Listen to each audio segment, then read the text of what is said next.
Assalamualaikum warahmatullahi wabarakatuh. Alhamdulillah, kita banyakkan syukuran kepada Allah kerana kali ini saya berdua, ya. Sesi lepas, bulan lepas saya seorang je. Rasa timpang sikit lah sebabnya topik ni topik Tarbiyatul Aulad. Kalau topik yang khusus tentang wanita tu saya boleh satu sendiri. Kalau bila Tarbiyatul Aulad dia memang kena berdua, atau kalau orang lelaki disebut pun tak apa, ya.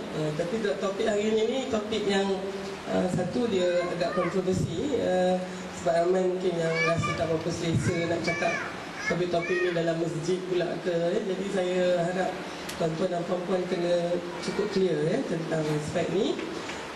Macam yang dikatakan tadi, dua aspek sosial dan seksualiti ni dia berkaitan. Kalau nampak ngantuk nanti, saya buat exercise sikit. Suara saya macam Ella sikit kan. Taklah rockstar main jaga ni. Dan apa tu, topik yang saya nak bawa ni agak dia sebenarnya luas, ya. Tapi mungkin kita tengok lagi keperluan khusus tentang seksualiti itu mungkin kita bawa lagi ke tahun depan, ya, panjang umur. Tengok macam mana sambutan kita lah. Alhamdulillah kita kena ingat, ya, bahawa sebenarnya aspek sosial ni bukan hanya kita saja yang merasakan penting, tapi dia dijadikan cabaran ketujuh dalam wawasan 2020, the 7 challenge, ya. Masyarakat Malaysia ni, ya, cabaran kita nak mewujudkan masyarakat penyayang, caring society, dengan budaya penyayang juga. Itu dia panggil mayang. Ingat ke tidak? Lama dah kan? Ni definisi dia tu mestilah satu sistem sosial yang mementingkan masyarakat lebih dari diri sendiri. Besar ni, ya. Yang saya nampak macam mana nak kata, ya, kalau saya nak criticize betul, tak nampak langsung ni, ya. Maknanya dia akan mementingkan masyarakat lebih daripada diri dia sendiri. Dalam konteks ini, hak individu memang ada, tetapi bila hak individu bertembung dengan hak kolektif masyarakat, hak individu memang kena mengalah. Yang ini, ya, kalau kita kata kita ada beli satu radio yang, ya, home theater contohnya, ya. Ikut suka kita lah, nampak macam mana pun, ya, duit kita, telinga kita. Tetapi jiran tetangga kita ada hak untuk, ya, ketentraman, ya, dan juga, ya, suasana yang tenang. Maka dengan itu kita kena slowkan, ya. Kita rasa nak bergaduh dengan suami itu, suka akulah nak jerit, tapi orang sebelah kita ada hak nak tidur. Jadi kita, ya. Dan kebajikan insan itu tidak berkisar pada negara dan orang perseorangan, tapi pada keluarga yang utuh. Ini tu Dr. Mahdi jadilah letakkan, kan, ya. Kadang-kadang orang ni kita kata Quran, kata hadis pun kadang tak elok juga. Bila sebut, wah, okey. Sebenarnya itu, ya, yang dah lapis tu berapa lah dah, ya. Saya suka baca Cikgu Mazlan Saleh punya blog, ya, sebab dia ni pengajian am. Saya dulu tak belajar pengajian am, rugi rasa, ya. Cikgu Mazlan dia kata masyarakat penyayang ni adalah yang hidupnya bermuafakat.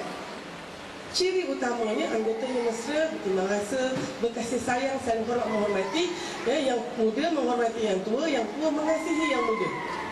Yang tu. So saya nampak ni eloklah ni kita punya blend ni, ya. Kan bila kata Tarbiyatul Aulad ni, bila kata Kak Dah, Kak Nur, Kak Tahira datang semua ni, saya segan. Ini senior ni, ya. Kita ni belum tentu lagi, ya, sama ada anak kita nak menjadi ke tidak. Anak Iqbal memang dah jadilah, tak payah datang pun tak apa. Tapi saya rasa, ya, dengan kehadiran akak senior abang-abang kita ni, kita rasa, oh, ya, saya tidak keseorangan dalam mendidik anak di alam damai ini, ya. Jadi oleh sebab itu mungkin bila kita ada Tarbiyatul Aulad macam ni, senang kita nak menegur budak-budak ni kadang. Kadang-kadang bila kita tengok mak ayahnya datang ke masjid ni, anak-anak lakinya nak berun kat pinggalan ni, kita boleh tegur, ya, supaya mereka, kita rasakan itu anak kita juga. Nak jaga maruah negara, yang penting sekali maruah diri dulu. Kita nak kekalkan nilai ketimuran kita, biar ada seksualiti merdeka itu kita haru. Tapi kita tak tahu macam mana nak handle, ya. Itu nanti saya akan sentuh sikit. Dan kita nak membentuk sebuah negara yang maju dalam arti kata sebenar. Tak boleh maju dalam satu aspek saja. Jadi ini saya memang benar ni, ya. Ada seorang profesor ni, tak ingat nama dia, tapi dia ni, dia bila ditanya apa yang paling dirisau, dia adalah presiden kepada Federation of International Gynecologists and Obstetricians, ya. Saya punya bidang. Dia ni ketua satu dunia ni lah kiranya, ya. Tapi sekarang dah orang lain. Tapi masa 2-3 tahun lepas dia ditanya apa yang paling dia bimbang. Dia kata saya paling bimbang a society which is too advanced, ya, too technologically advanced but too morally backward. Maknanya dari sudut teknologi ni terlalu ke depan, tapi dari sudut moral terlalu ke belakang. Yang itu akan orang kata, kalau kita katakan manusia ni ditarik daripada dua penjuru, pecah kita.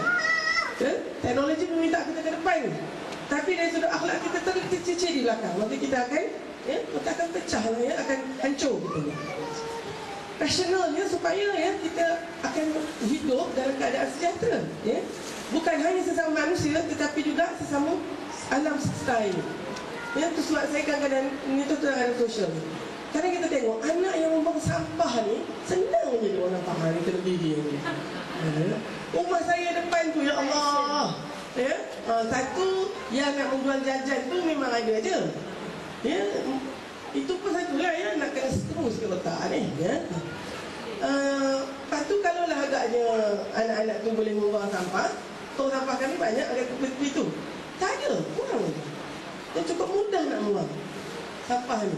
Saya nak tanya mak ayah ni kat rumah, tak ada nanti dengan dulu.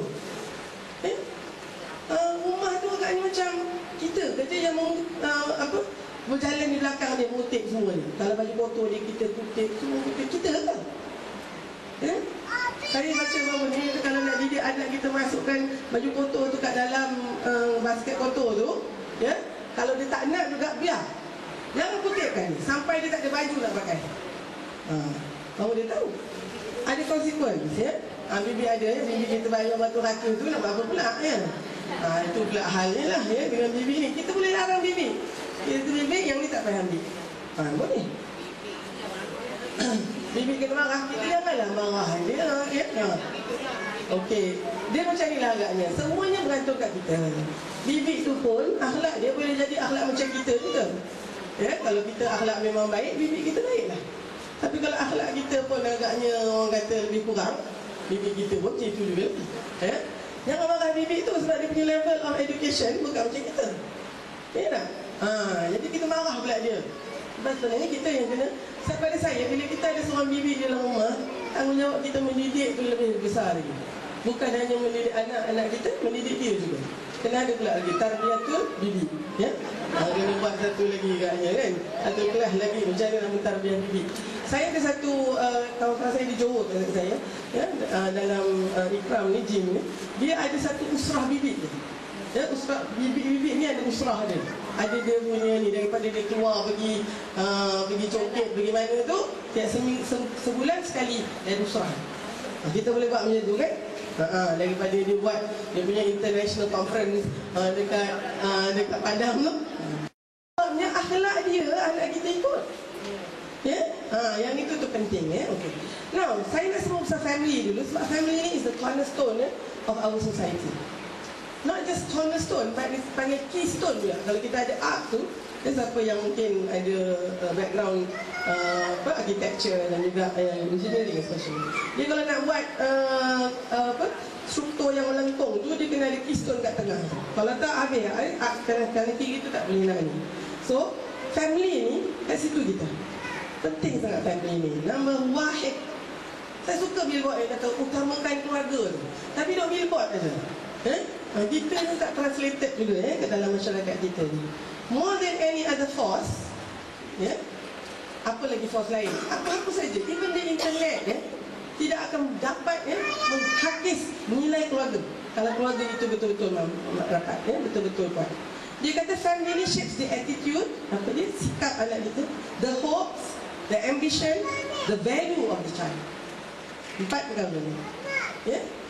Family kita lah tempatnya mereka membentuk sikap, adanya cita-cita, adanya juga harapan dan juga nilai. Kadang ada anak kita ni tak boleh dimotivasi nak jadi apa? Apa-apa je lah. Sebab di dalam keluarga tidak ada yang itu. Tidak ada masa dia nak tidur, kita bacakan buku cerita, kita ceritakan tentang para sahabat, supaya dia kata saya nak jadi macam orang ni. Paling tidak dia nak jadi macam kita. Paling tidak lah. Ini dia tengok mak ayah dia pun, tak nak lah. Saya selalu cakap lah kalau buat ni, soalan ini adakah anak kita bangga beribukan kita ni, atau berayahan kita? Tengok MP anak kita. Hari ni kalau kita nak tahu anak kita tu, kena tengok FB dia. Ya? Request nak jadi friend. Ramai kena ignore, atau tak pun dia reject, dia block. Ya? Ini bahasa-bahasa orang sekarang. Tengok apa yang jadi profile picture dia. Siapa yang dia letak kat situ? Kebanyakan dia letak dia punya film star lah, dia punya football ni kan. Kadang-kadang gambar teddy bear lah, bunga lah, macam tu. Berapa ramai antara anak remaja kita letak muka dia dengan mak atau ayah dia? Ya? Kalau misalnya dia berani letak muka dia je pun, itu dah tunjukkan dia punya sasiah yang tinggi. Kalau dia letak gambar dia dengan family dia pula, itu menunjukkan dia nak dunia tahu, dunia yang tak bersempadan ni tahu bahawa dia, maknya yang ini, ayah dia yang ini. Lepas tu link lah nanti dekat dia punya family tu. Ni nama-nama. Kalau kau tak tahu aku, ni kau nak tahu pasal mak aku kat sini, nak tahu pasal bapak aku kat sini. Yang itu contohnya ya, untuk family ni. And when the family collapses, bila keluarga ni runtuh, it is the children that are usually damaged. Dan minta maaf puan-puan kalau ada yang melalui perceraian ya. Jangan berani sama sekali ya, cakap no, the children are okay, anak-anak saya okay. Ya, tanya kita tanya anak-anak macam mana? Don't worry, they are fine. Kepala otak ya. Minta maaf ya. Ni kadang saya paling betul kepala otak lah ya. Dulu mangkuk ayun juga, tapi ada orang tengok mangkuk ayun tak betul. Okey. Kepala otak tu orang boleh fikir bila ya. Tapi kena ada juga, kami penceramah ni kena ada juga anak-anak yang tua tak nampak macam tu kan. Tapi yang dalam perkataan tak lah, kepala otak dah ya. Anak kita mesti damage punya. Tu ya, as kontras lagi kecil dia punya damage tak berapa banyak. Yang lagi besar, kita selalu ingat yang kecil tu, tapi sebenarnya besar. Especially kalau dia orang teenage, especially kalau dia orang dah 19, 17, college going. Dia orang ni nanti yang tak kahwin. Ya, kita kan ada tanya ramai nanti kita sebut sikit ya. When it happens on a massive scale, kalau katalah damage yang keluarga ni dalam magnitude atau bilangannya ramai, berapa belas ribu? 15,000 sekali cerai satu tahun, then it will cripple the society. Masyarakat kita ni akan lumpuh. So saya sebenarnya nak mencadangkan juga lah ya, nanti mungkin dalam konteks tu, tapi untuk masyarakat, untuk kita punya tariah dululah, kita kena ada beberapa team husband and wife yang boleh dijadikan suluh atau perantara. Bila ada je orang ada konflik husband and wife, ya, these are the people yang boleh manage. Dia macam kita macam buddy system. Ya, start tapi taklah semua ni dapat pula husband and wife jadi seronok cerita kat orang. Tahu. Yang itu tak mau lah. Ini yang memang ada latihan dia ya, menjadi suluh. Suluh ni ataupun bukan penyuluh tu. Suluh ni perantara, orang ketiga. Sebab kita ni bukan nak bercerai aja. Tapi pada time dia sampai ke mahkamah atau ke pejabat kadin untuk cerai, tulis. Di sebelum ni. Kepada saya setiap kali setiap masjid mesti ada tim. Yang bagi nasihat jaga dahaga ya kan nak. Kalau saya dengan ustaz ada problem, kita nak pergi siapa ni. Jumpa kadah. Ustaz pula dia geram dengan saya ni. Jumpa siapa dia agak tak tahu lah jumpa Jalim ke. Tapi ada lah tempat dia nak meluah tu. Dan diberi nasihat yang betul. Aduh, ramai yang bagi nasihat salah. Ya? Kau cerai je dengan dia. Itu je. Tak boleh lah. Tak. Kau nak pergi duduk kat mana tu? Aku teman dengan kau. Yang itu pula kan? Ya? Okay. Isu cabaran. Ni kena cerita sikit dulu.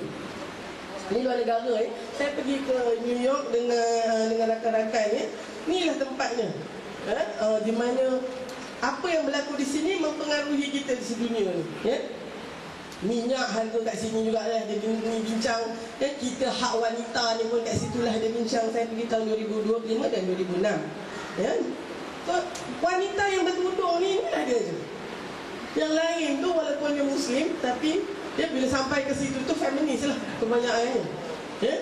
Yang tengok kita kata you know, you are showing that you are oppressed ya. Maknanya tengok saya pakai tudung ni, maknanya awak dah tertindas kepala otak macam tu tak apalah. Tapi inilah dia saya nak katakan tu sebab dekat situ tu ada agenda anti-family dengan pro-family. Ini mesti sedang ni. Jangan kita bersibuk, pergi kerja balik kerja, pergi kerja balik kerja macam tu je.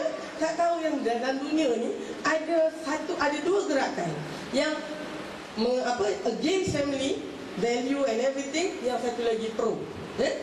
Kat United Nations agenda ni kebanyakannya, sebab yang rajin ke sana tu orang-orang macam ni, agenda dia when it comes to social structure adalah anti-family and anti-religion. Amerika dia panggil anti, kalau anti tu ANTE, so anti-family and anti-religion. Dia memang against family, against religion. Orang perempuan ni kata family lah yang menyebabkan wanita ni tak boleh sampai kepada potensi dia.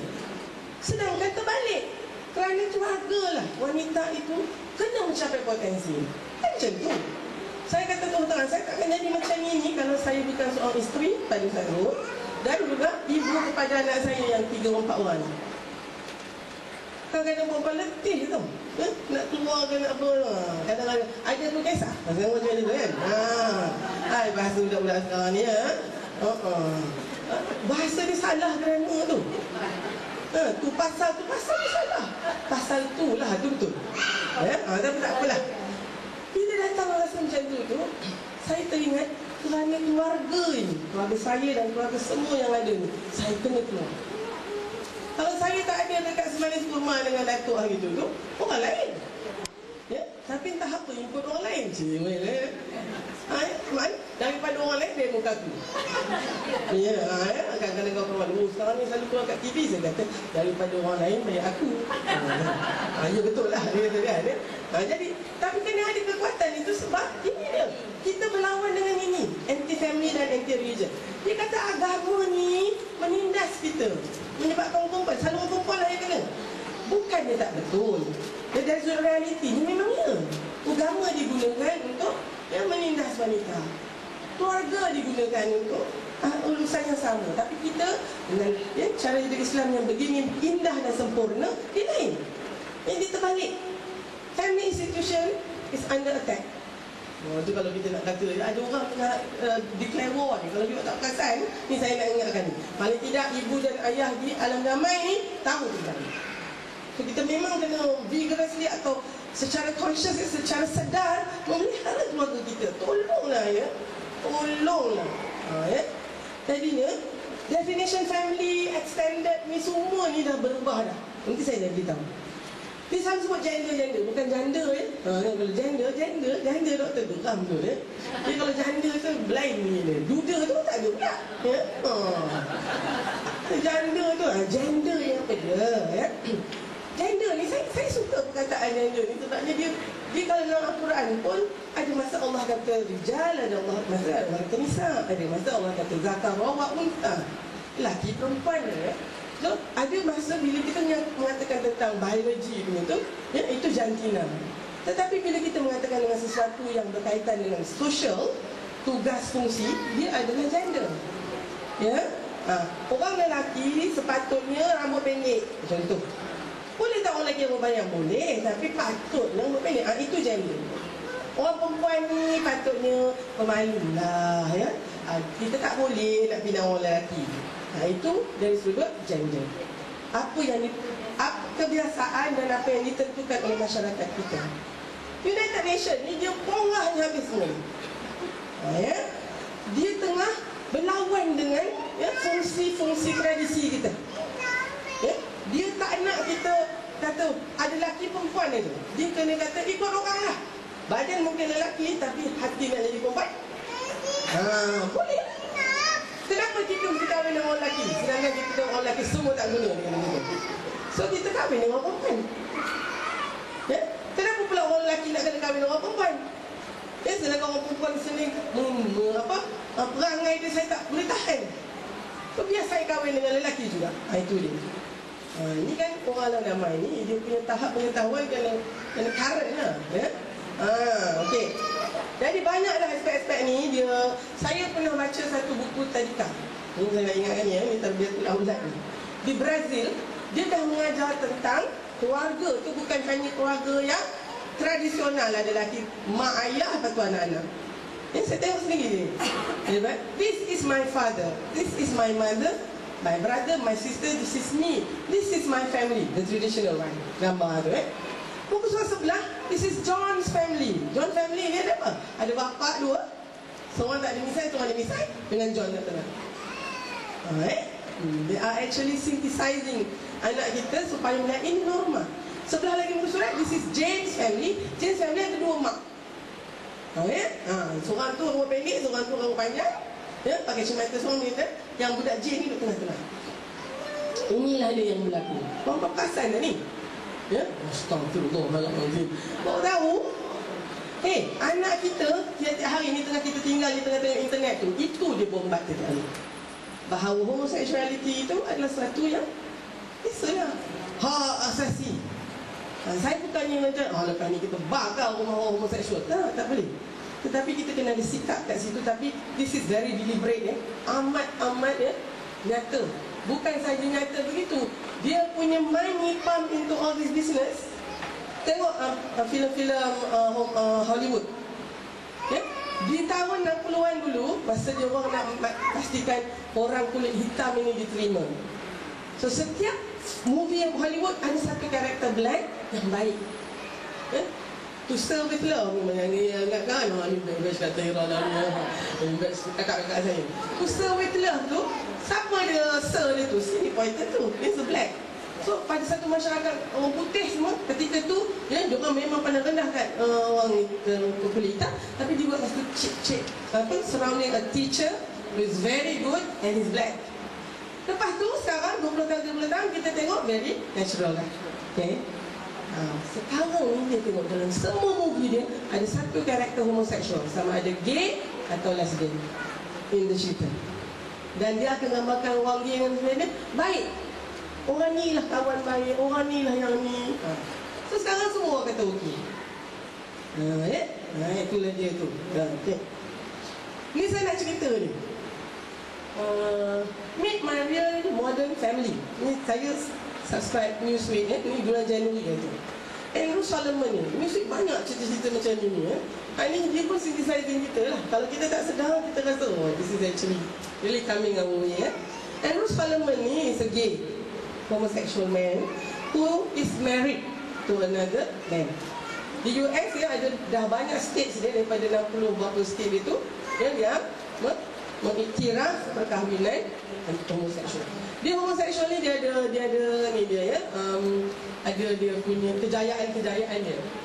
Yang 1993 of course mula-mula AIDS tu itu memang berlaku pada kalangan homoseksual. Tapi anak-anak kita hari ni tak tahu tau.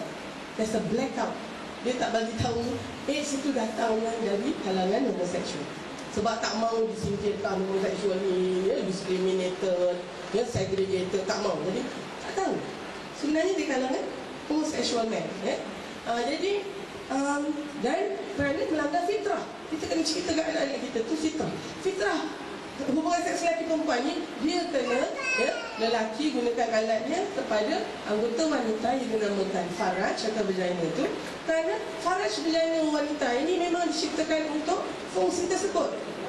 Kita punya lapisan itu, saya dah cakap dekat doktor dulu dah. Dia panggil kita punya epithelium tu ataupun dinding tu memang untuk geseran dan regangan. Tidak dengan usus kita. Dubur tu adalah usus.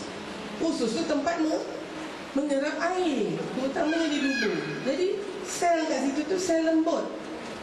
Tapi sel pada vagina faraj wanita ini memang tahan geser dan tahan regang. Jadi kalau kata ada hubungan seks di tempat yang lain, maka bersedialah untuk menerima kerosakan, bencana dan musibah. Macam tu. Tetapi homoseksual punya kuatlah dia punya lobby ni. Dia pada tahun 1993 WHO, Pertubuhan Kesihatan Sedunia, telah mengeluarkan kategori homoseksualiti daripada klasifikasi penyakit. International Classification of Disease, ICD-10 tu. Kami doktor ni ada tebal ni. Penyakit dalam dunia semua disenaraikan. Dulu homoseksualiti masuk dalam sexual orientation disorder. Maknanya dia masalah juga. 1993 dia keluarkan. Maka dengan itu hari ini homoseksual tak perlu dapat ubat dan rawatan. Kita tak boleh paksa dia sebab dia tak sakit. Dia orang normal. Macam ada satu hari nanti kencing manis itu dikeluarkan daripada penyakit contohnya. So siapa ada kencing manis, ikutlah. Saya ada ada hak jadi kencing manis, ya? Awak tak ada hak nak suruh saya pergi hospital. Macam itulah sekarang ceritanya. 1943. Lepas tu di akhir kurun 19 ni 20-an tu, mereka mula meminta hak untuk berkahwin. Dapat dah hak tu. Lepas dapat hak berkahwin, nak pula hak berkeluarga. Inilah cerita Andrew Solomon. Modern family, same sex marriage. Sama siapa yang pening sikit nanti, ambil minyak kapak ke apa, kena ni. Tapi saya akan cuba terang betul-betul, Ini betul-betul menguji kebolehan saya mengajar, Okey. Ini adalah satu keluarga yang kita nampak macam keluarga normal,